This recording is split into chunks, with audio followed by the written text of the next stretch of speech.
is going up on us every single year, and the competitors are raising the bar. And everybody you're dealing with, everybody's expecting a little bit more today. That means for us to go into tomorrow's marketplace with yesterday's skills is going to be futile. So, may I suggest that we got to have those visions for change and progress. But you know, there's some people who say, change. I don't like change. Got all this new stuff. You want me to learn about the 3V control system, Aqua Snap chiller. You want me to learn all this new stuff? I just learned all the old stuff a few months ago. Well, hey, we got to make sure we got an aggressive and positive attitude, haven't we? We got to make sure that we are embracing change, fired up about the new technology that'll take us into the future. You know, J. Paul Getty had a great line. Somebody said one time, Mr. Getty, what do you have to do to be successful? He said, it's really quite simple. He was the wealthiest man in the world at the time. He said, you only need to do 3 things. Rise early, work hard, strike oil. Hey, that's a pretty good formula, isn't it? But, you know, that doesn't work for us too well here on a Wednesday morning in Las Vegas, does it? From a more practical standpoint, we've got to have a hunger for knowledge and an excitement for information. So I say, let's embrace change. Let's get all excited about change. But there's one problem. And the problem is that people have a tendency to sometimes resist change, because we all know the easiest thing to do today is the same old thing we did yesterday. Aren't we all creatures of habit? I'll give you an example, Dave. Dave, do you know with a simple change like moving your waste paper basket from the right side to the left side of your desk, do you know with a simple change like that, you will probably throw paper on the floor for 21 days. Over there where the wastebasket used to be. Maybe 3 or 4 months for you, Dave. I don't know. But we all know that we are creatures of habit. And sometimes we want to resist change if we're not careful. So let me show you a great quote that I came up with not too long ago. People change when the pain not to change exceeds the pain to change. So we know that change and the embracing of a new idea, a new product, new technology, new details we must learn can be a little bit painful. Let me tell you what's more painful. It's not embracing the newness of an exciting idea that's going to give you a competitive advantage in that commercial marketplace. So I say, let's go to the next level. Let's do everything we can to make sure that we're going to change in a positive way. Now, on the vision side, there's a little different twist. Dr. Peter Drucker, author of over 25 books, had a great line.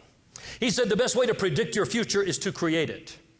I like that. That's proactivity. That's personal motivation. You know, there's some people in my business who think it's unsophisticated to talk about motivation. Friends, I think it's more important than it's ever been. If we're going to have a vision for an exciting future, we got to be motivated to have the work ethic to make it become a reality. We got to be disciplined to go to the next level. People every now and then ask me, oh, you're a professional speaker, huh? What are you a content speaker or are you a motivational speaker? I say, yeah. You got to be both. You got to have content, but you got to get people fired up enough to use it, right? I got on an airliner not too long ago to take a trip, and I sat down next to this guy. We began to chat there on the airliner, and after a few minutes, we introduced ourselves to each other, and I said, Don Hutson. We shook hands. He said, Don Hutson, he said, are you that motivational speaker? Now, I'll be frank with you. I do prefer the tag professional speaker, business trainer, but I certainly didn't want to cause a debate. I just met the guy. I thought, keep it simple, Don. Talk to the man. You might learn something, right? So I just said, yeah, that's me. Well, it seems he wanted to have a debate anyway.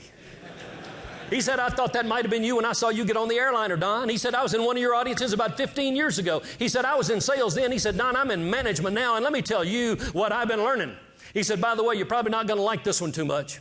What I've been learning is motivation is of no value because motivation doesn't last. I said, a bath doesn't either, but it's a good idea to take one once in a while.